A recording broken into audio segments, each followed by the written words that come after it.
ಸಾರಥ್ಯ ಸಮರ ಕ್ಲೈಮ್ಯಾಕ್ಸ್ ಯಾವಾಗ? ರೆಬಲ್ಸ್ ರಣತಂತ್ರ, ವಿಜೇಂದ್ರ ಪ್ರತಿತಂತ್ರ, ಕಮಲದಲ್ಲೂ ಕ್ರಾಂತಿನ?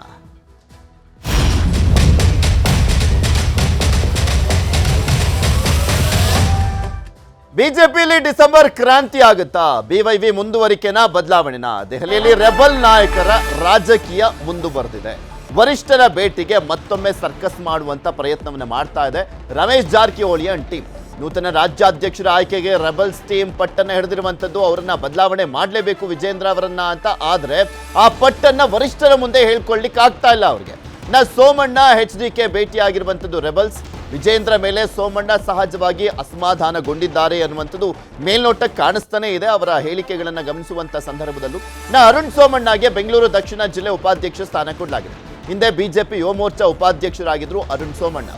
ಈ ವಿಚಾರಕ್ಕೆ ಸಂಬಂಧಪಟ್ಟಂತೆ ಮಾತನಾಡ್ತಾ ಹೋಗೋಣ. ಪಟ್ಟಣ, ಇಲ್ಲಿ ಪ್ರಮುಖವಾಗಿ ನೋಡೋದಾದ್ರೆ ಬಿಜೆಪಿಯಲ್ಲೂ ಕೂಡ ಅಷ್ಟೇ, ರಾಜ್ಯಾಧ್ಯಕ್ಷರಾಗಿ ವಿಜೇಂದ್ರ ಅವರ ಮರು ಆಯ್ಕೆ ಅನ್ನುವಂಥದ್ದನ್ನ ಘೋಷಣೆ ಮಾಡುವವರೆಗೂ ಅಥವಾ ಅವರಲ್ಲ ಅನ್ನುವಂಥದ್ದನ್ನ ಘೋಷಣೆ ಮಾಡುವವರೆಗೂ ಯಾರು ಯಾರನ್ನ ಎಲ್ಲಿ ಹೇಗೆ ಭೇಟಿ ಆದರೂ ಕೂಡ ಅದೊಂಥರ ಟ್ವಿಸ್ಟ್ ಮತ್ತೆ ಚರ್ಚೆ ಆಗ್ತಾನೆ ಇರುತ್ತೆ. ನಿಮಗೆ ವಿಪಕ್ಷಕ್ಕೆ ಯಾವ ರೀತಿ ಅವಕಾಶಗಳಿದೆ ಅಂತ ಹೇಳಿದ್ರೆ, ಆಡಳಿತ ಸರ್ಕಾರದ ವೈಫಲ್ಯಗಳು, ಕುರ್ಚಿ ಕಿತ್ತಾಟಗಳು ಇರ್ತಕ್ಕಂಥದ್ದು, ಹಗರಣಗಳು ಇರ್ತಕ್ಕಂಥದ್ದು, ಗ್ಯಾರಂಟಿ ಹೆಸರಿನಲ್ಲಿ ಅಭಿವೃದ್ಧಿ ಆಗ್ತಿಲ್ಲ. ಒಂದು ವಿಪಕ್ಷವಾಗಿ ರಚನಾತ್ಮಕವಾಗಿ ಕ್ರಿಯಾತ್ಮಕ ಹೋರಾಟ ಮಾಡೋ ಮುಖಾಂತರ ಸರ್ಕಾರದ ವಿರುದ್ಧ ಇರ್ತಕ್ಕಂಥ ಆ್ಯಂಟಿ ಎಸ್ಟಾಬ್ಲಿಷ್ಮೆಂಟನ್ನು ಮತ್ತು ವಿರೋಧಿ ಅಲೆಯನ್ನು ಯಾವ ರೀತಿ ತಮ್ಮ ಪರವಾದ ಅಲೆಯನ್ನು ಮಾಡ್ಕೊಳ್ಬೇಕು, ಎಲ್ಲ ಅವಕಾಶಗಳು ಕೂಡ ಇರ್ತಕ್ಕಂಥದ್ದು. ಈ ಎಲ್ಲ ಅವಕಾಶಗಳನ್ನು ಭಾರತೀಯ ಜನತಾ ಪಕ್ಷ ಇವತ್ತು ಕೈ ಚೆಲ್ಲಿದೆ ಅಂತ ಹೇಳಿದರೆ ಅದು ಒಗ್ಗಟ್ಟಿನ ಕೊರತೆ ಇರ್ತಕ್ಕಂಥದ್ದು. ಈಗ ವಿಜೇಂದ್ರವ್ರಿಗೆ ಇನ್ನೂ 1 ವರ್ಷ ಇದೆ, ಆದರೆ ಹೈಕಮಾಂಡ್ ಕೂಡ ನೀವೇ ರಾಜ್ಯಾಧ್ಯಕ್ಷ ಅಂತ ಇನ್ನೂ ಘೋಷಣೆ ಮಾಡ್ತಿಲ್ಲ ಅಂತ ಅನ್ನೋ ಮುಖಾಂತರ ಎಲ್ಲೊಂದು ಕಡೆ ಇಲ್ಲೂ ಕೂಡ ಒಂದಷ್ಟು ಡಿಸ್ಟರ್ಬೆನ್ಸನ್ನು ಮಾಡಿರ್ತಕ್ಕಂಥದ್ದು. ವಿಜೇಂದ್ರ ಅವ್ರು ಏನು ಮಾಡಬೇಕು? ಅವರು ನೀವು ಇನ್ನೂ ರಾಜ್ಯಾಧ್ಯಕ್ಷ ಅಂತ ಹೈಕಮಾಂಡೇ ರೆಡಿ ಇಲ್ಲ. ಅವ್ರನ್ನ ಸಾಮಾನ್ಯವಾಗಿ ರಾಜ್ಯಾಧ್ಯಕ್ಷ ಅಂತ ಘೋಷಣೆ ಮಾಡಿದ್ರೆ ಅವ್ರ ಅವಧಿ ಇರ್ತಕ್ಕಂಥ 3 ವರ್ಷ ಇಲ್ಲ, ಅಲ್ಲಿಂದ ಸಂದೇಶ ಕೊಡಬೇಕು. ಅವರು 3 ವರ್ಷದವರೆಗೂ ಅಧ್ಯಕ್ಷರಿರ್ತಾರೆ, ಎಲ್ಲರೂ ಅವ್ರು ಹೇಳ್ದಂಗೆ ಕೇಳ್ಕೋಬೇಕು, ಎಲ್ಲರೂ ಸಹಕಾರ ಕೊಡಬೇಕು ಅಂತೇಳಿ. ಒಂದೇ ನಿಮಿಷದ ಕೆಲಸ. ಯಾರು ಅವ್ರಿಗೆಲ್ಲ ವಿಜೇಂದ್ರ ಮತ್ತು ಯಾರೆಲ್ಲ ರೆಬಲ್ಸ್ ಟೀಮ್ ಇದೆ ಎಲ್ಲರನ್ನು ಕರೆದು ಹೈಕಮಾಂಡ್ ನಾಯಕರು ಕರೆದು ನೋಡ್ರಪ್ಪ, ಪಕ್ಷ ಕಟ್ಟಬೇಕು, ಸರ್ಕಾರದ ಹೋರಾಟವನ್ನು ಮಾಡಬೇಕು, ಎಲ್ಲರೂ ಸಮಾಧಾನ ಇರಬೇಕು, ನಾವು ಹೇಳ್ದಂಗೆ ಕೇಳಬೇಕು ಅಂತ ಹೇಳಿದ್ರೆ ಹುಷಾರ್ ಅಂತ ಹೇಳಿದ್ರೆ ಎಲ್ಲರೂ ಹೇಳ್ತಾರಲ್ಲ, ಕೈ ಕಟ್ಟು ಬಾಯಿ ಮುಚ್ಚ ಅಂತೇಳಿ ಎಲ್ಲರೂ ಕೂಡ ಕೆಲಸ ಮಾಡ್ತಾರೆ. ಆದರೆ ಆ ಕೆಲಸ ಆಗ್ತಿಲ್ಲ. ನಾನು ನಿಮ್ಗೆ ಹೇಳಿದೆ, ಎಲ್ಲ ಹೈಕಮಾಂಡ್ಗಳು ಕೂಡ ಈ ಥರ ಒಂದು ಚೆಕ್ಮೇಟ್ಗಳನ್ನ ಇಡುವ ಮುಖಾಂತರ, ಅಸ್ಥಿರತೆ ಇಡೋ ಮುಖಾಂತರ ಅವರು ಆಟವನ್ನು ಆಡ್ತಿರ್ತಕ್ಕಂಥದ್ದು. ಈಗ ಒಂದು ಫಾರ್ಮುಲಾವನ್ನು ಕುಮಾರಸ್ವಾಮಿ ಕೊಟ್ಟಿದ್ದಾರೆ ಅಂತ ಹೇಳ್ತಿರ್ತಕ್ಕಂಥದ್ದು. ಇದು ಎಷ್ಟು ಮಟ್ಟಿಗೆ ನಿಜ ಗೊತ್ತಿಲ್ಲ.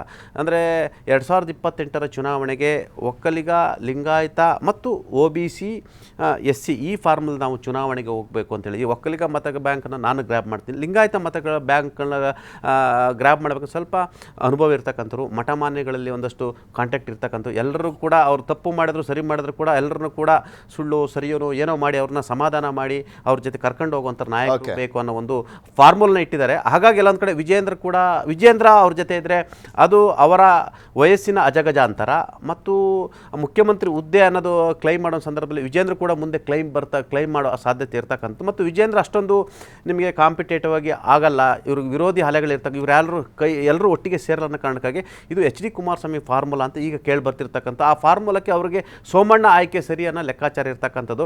ಸೋಮಣ್ಣ ಆಯ್ಕೆ ಆದರೆ ನಿಮಗೆ ವಿಪಕ್ಷ ನಾಯಕ ಸ್ಥಾನ ಯಾರೋ OBC ಕೊಡ್ತಕ್ಕಂಥದ್ದು ಮತ್ತು ಈಗ ಪರಿಷತ್ನಲ್ಲಿ SC ವಿಪಕ್ಷ ನಾಯಕರು ಇರ್ತಕ್ಕಂಥ. ಹಾಗಾಗಿ ಈ ಒಂದು ಫಾರ್ಮುಲಾವನ್ನು ಮುಂದೆ ಇಟ್ಕೊಂಡು ಹೋಗ್ತಿದ್ದಾರೆ ಎಂಬ ಚರ್ಚೆ ಆಗ್ತಿರ್ತಕ್ಕಂಥ. ಹಾಗಾಗಿ ದಿನೇ ರೆಬಲ್ಸ್ ಟೀಮ್ ಮತ್ತೆ ಸ್ಟ್ರಾಂಗ್ ಆಗಿರ್ತಕ್ಕಂಥದ್ದು. ಇದರ ಬೆನ್ನಲ್ಲೇ ವಿಜೇಂದ್ರ ಕೂಡ ಹೈಕಮಾಂಡ್ ನಾಯಕರನ್ನ ಭೇಟಿಯಾಗಿರ್ತಕ್ಕಂಥದ್ದು.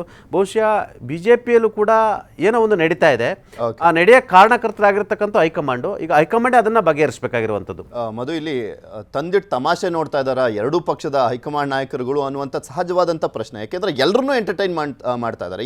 ಯಾರು ಬರ್ತೀರಾ ಬನ್ನಿ ಮಾತಾಡೋಣ, ಓಕೆ ಎಲ್ಲರನ್ನೂ ಸಮಾಧಾನ ಮಾಡೋಣ ಅನ್ನುವಂಥದ್ದನ್ನ ಹೇಳ್ತಾ ಇದ್ದಾರೆ. ಬಿಟ್ರೆ ಯಾರು ಏನು ಎತ್ತ ಅನ್ನುವಂಥದ್ದು ಘೋಷಣೆ ಮಾಡುವಂಥ ನಿಟ್ಟಿನಲ್ಲಿ ಮಾತ್ರ ಮುಂದಾಗ್ತಾ ಇಲ್ಲ. ಪಕ್ಷ ಅಂದರೆ ಅದಲ್ವಾ, ಈಗ ಎಲ್ಲರೂ ಸೇರಿ ಎಲ್ಲ ಸಮುದಾಯಗಳು ಸೇರಿದಂಥ ಸಂದರ್ಭದಲ್ಲಿ ಮಾತ್ರ ಒಂದು ಸಾಮೂಹಿಕ ಗೆಲುವು ಅನ್ನುವಂಥ ಸಿಗೋದು. ಅದರ್ವೈಸ್ ಈಗ ಯಡಿಯೂರಪ್ಪ ಅನ್ನುವಂಥ ಒಂದು ವ್ಯಕ್ತಿ ಅಥವಾ ಸಿದ್ದರಾಮಯ್ಯ ಅನ್ನುವಂಥ ವ್ಯಕ್ತಿ ಅಥವಾ ಕುಮಾರಸ್ವಾಮಿ, ದೇವೇಗೌಡರು ಅನ್ನುವಂಥ ವ್ಯಕ್ತಿ, ಅಂತಹ ವ್ಯಕ್ತಿತ್ವಗಳು ದೊಡ್ಡ ಮಟ್ಟದಲ್ಲಿ ಆಲದ ಮರಗಳಾಗಿ ಬೆಳೆದಂಥ ಸಂದರ್ಭದಲ್ಲಿ ಅದರ ಅಡಿಯಲ್ಲಿ ಪಕ್ಷಗಳು ಕೂಡ ಕೆಲಸ ಮಾಡೋದು ಬೇರೆ.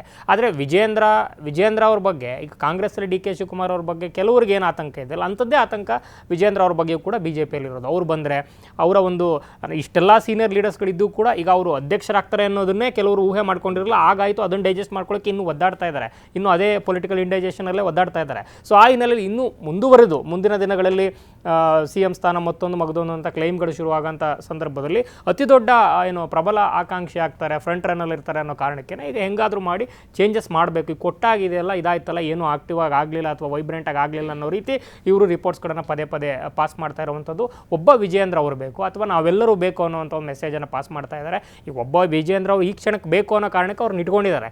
ಆದರೆ ಅವ್ರನ್ನೇ ಇಟ್ಕೋತಾರ ಅನ್ನುವಂಥದ್ದೇ ಸದ್ಯ ಕುತೂಹಲ. ಈಗ ಪಟೇಲ್ ಹೇಳಿದಂತೆ ಕಾಂಬಿನೇಷನ್ಗಳು ಏನಾದರೂ ಫಾರ್ಮುಲಾಗಳು ವರ್ಕೌಟ್ ಆಗ್ತಿದೆಯಾ, ಒಕ್ಕಲಿಗ ಲಿಂಗಾಯತ ಅನ್ನೋ ರೀತಿ. ಲಿಂಗಾಯತ ಅನ್ನೋದಾದರೆ ಇನ್ನೂ ಬೇರೆ ಬೇರೆ ಸೀನಿಯರ್ ಲೀಡರ್ಸ್ ಇದ್ದಾರಲ್ಲ, ಸೋಮಣ್ಣ ಅವರು ಓಕೆ ಒಂದಷ್ಟು ಮಠಮಾನ್ಯಗಳ ಜೊತೆ ಕನೆಕ್ಟಿವಿಟಿ ಇದೆ ಅಥವಾ ಏನಾದರೂ ಮಾಡಿ ಅಲ್ಲಿ ಮೈತ್ರಿ ಧರ್ಮಕ್ಕೂ ಕೂಡ ಮ್ಯಾಚ್ ಆಗ್ತಾರೆ. ಹಿರಿಯ ನಾಯಕರ ಅಸಮಾಧಾನಗಳು ಬರಲ್ಲ, ಅವ್ರ ಜೊತೆಗೂ ಕೂಡ ಸೀನಿಯಾರಿಟಿ ಲೆವೆಲಲ್ಲೇ ಮ್ಯಾಚ್ ಆಗ್ತಾರೆ. ಸೊ ಒಂದಷ್ಟು ಎಲ್ಲ ಜೊತೆಗೂ ಒಗ್ಗೂಡ್ಕೊಂಡು ಹೋಗ್ತಾರೆ ಅನ್ನೋ ಲೆಕ್ಕಾಚಾರದಲ್ಲಿ ಏನಾದರೂ ಪ್ರಪೋಸಲ್ಗಳನ್ನು ರೆಬಲ್ಸ್ ಕಡೆ ಮೂವ್ ಮಾಡ್ತಾ ಇರ್ಬೋದು.